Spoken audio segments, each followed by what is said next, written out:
ما تنسوش تعملوا اشتراك في القناة. الحلقة الخامسة والسادسة من الموسم الثاني من مسلسل هيترز باك اوف. الحلقة الخامسة بتبدأ مع باتريك وهو بيتفرج على فيديو من فيديوهات ميريندا، وبيفتكر أول مرة قابلها فيها وهم صغيرين، وإن من يومها وهو متعود يديها الآيس كريم بتاعها كل يوم، بس لما بيروح لها بيلاقيها قاعدة على كرسي متحرك، وبيعرف منها إنها من بعد عملية نقل للكلية وهي حاسة بإعاقة، وإنها خايفة تعيش بكلية واحدة بس، ده غير إن بقت تحس إنها جعانة على طول. باتريك بيتفاجئ إن ميريندا بتديله صورة ليهم سوا هدية منها، وبيقول لها انه بصفته حبيبها بيوعدها انه مش هيقف عقبة في طريقها الفني، وهي بتقول له انه مع انه انسان عادي ومش مشهور لكن هي هتفضل تحبه طول عمرها. ميريندا بترجع على اوضتها وبتشوف فيديو لواحد من مشاهير اليوتيوب اسمه جوي، وبيعلن عن جولته في المدينة بتاعتهم قريب، فبتنده على خالها جيم وبتوريه الفيديو بتاع جوي، وبتقول له انها نجمة يوتيوب مشهورة ولازم تكون في استقبال جوي لانه زميل ليها في عالم الشهرة. ميريندا بتحس ان خالها جيم مش مركز معاها، فبتتخانق معاه عشان هو ما بقاش مهتم بيها من بعد ما عملت العمليه، فبيعتذر لها وبيقول لها انه متلخبط شويه اليومين دول. بس اللي ما تعرفوش ميريندا ان خالها جيم متلخبط جدا، واللي شايل نتيجه اللخبطه دي كلها هي مامتها بيساني، اللي جيم دوشها بكلامه عن الحب والغرام لانه وقع في حب الممرضه بتاعه المستشفى. بيساني بتتفاجئ ان جيم بيتصرف تصرفات غريبه زي المراهقين، وبتتكلم معاه وبتفهمه ان حبه ده حب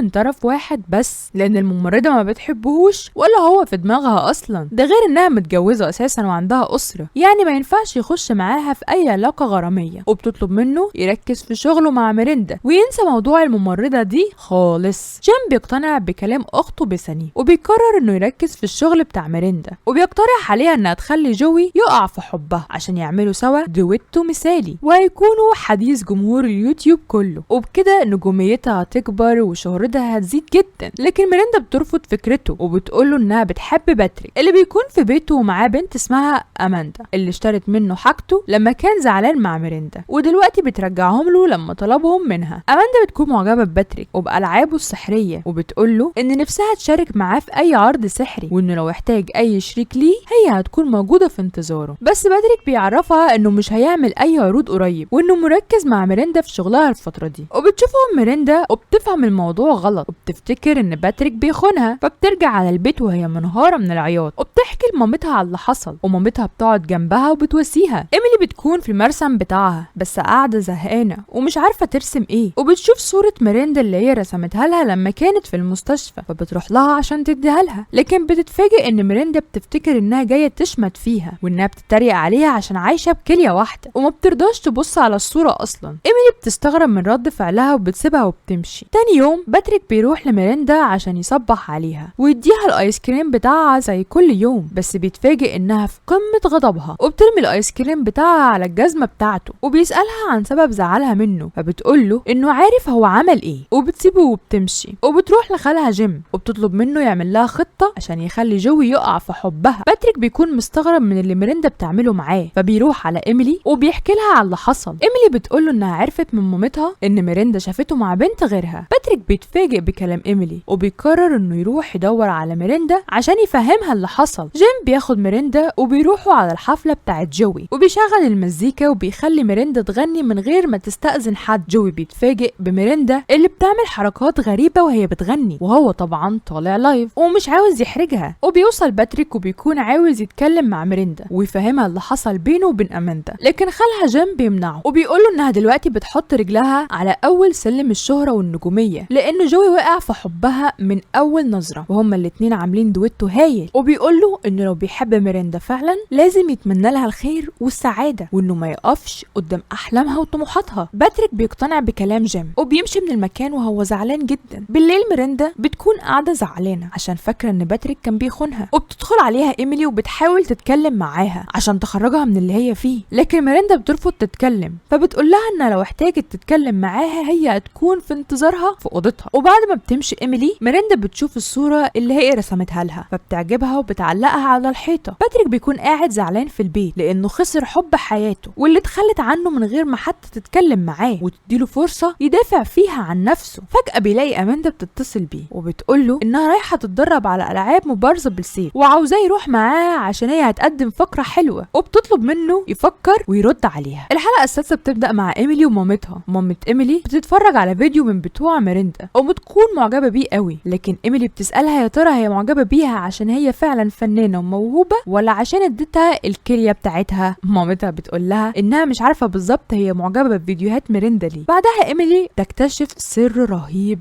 جدا، وهي ان خالها جيم مش اخو مامتها، وانه يبقى ابن عمها واللي بيحبها من زمان، وانهم كانوا مخبين عليهم السر ده طول السنين دي لان بيساني مش عاوزه ده يأثر على حياتها وحياه بناتها. لكن دلوقتي هم كبروا ولازم يعرفوا الحقيقه، وان مامتها هتكمل اجراءات الطلاق من باباها وهتتجوز ابن عمها جيم. ايميلي بتفوق من الصدمه بتاعتها وبتقول لهم انهم احرار في تصرفاتهم سوا، لكن لازم يخبوا السر ده عن ميريندا لان رد فعلها ممكن يدمر الدنيا كلها من حواليهم. ميريندا بتكون فراشه قدام بيتها وبتبيع حاجاتها المستعمله لانها فنانه مشهوره، والحاجات دي ممكن تجيب لها فلوس كتير، وطبعا مفيش حد بيعبرها وبيشتري منها اي حاجه. وبيوصل باتريك فبتمثل قدامه انها بتتكلم مع حبيبها جوي، لكن باتريك ما بيهموش اللي هي بتعمله وبيقول لها انه مش هيشتغل معاها تاني، فبتقول له احسن، واصلا هي مش عاوزاه يشتغل معاها وكانت هتبلغه بالموضوع ده النهارده. لكن لما باتريك بيمشي ميريندا بتنده عليه وبتقول له انها محتاجه مساعدته عشان عاوزه تعمل مدينه الملاهي بتاعتها، بس باتريك بيرفض وبيتمنى لها التوفيق وبيسيبها وبيمشي. بعدها ميريندا بتعمل الماكيت بتاع مدينه الملاهي بتاعتها بالكرتون، وجيم ومامتها في دنيا تانية خالص مع بعض، لكن هي ما بتسيبهمش في حالهم وبتنده عليهم عشان يركزوا معاها ويساعدوها، لكن هم بيتحججوا ان الحبر بوظ ايديهم وهيروحوا ينظفوا ايديهم ويرجعوا لها. بعدها ميريندا بتتفاجئ بباباها بيدخل عليها فبتجري عليه عشان تحضنه، لكن هو بيرفض وبيطلب منها تسلم عليه من بعيد لبعيد. ميريندا بتنده على خالها جيم وباباها بيرفض يحضنه برضه وبيقول له ان البدله بتاعته غاليه قوي وخايف لحسن تتكرمش، ده غير انه حاطط كريم غالي جدا على ايده ومش هيقدر يسلم عليه. جيم بيحكي له ان ميريندا بقت مشهوره قوي وانها دلوقتي نجمه من نجوم اليوتيوب، لكن كيلي ما بيشغلش باله، واول ما بيشوف ايميلي بيجري عليها وبياخدها في حضنه وبيقول لها انه جاي مخصوص علشانها لانه هياخدها وهيروحوا على واحد من اصحاب المعارض الفنيه الكبيره، وانه واثق ان اللوحات هتعجبه وهيشتريها بمبالغ كبيره لان ايميلي فنانه وموهوبه فعلا. في الوقت ده بيكون باتريك مع اماندا وبيتدربوا على المبارزه بالسيف،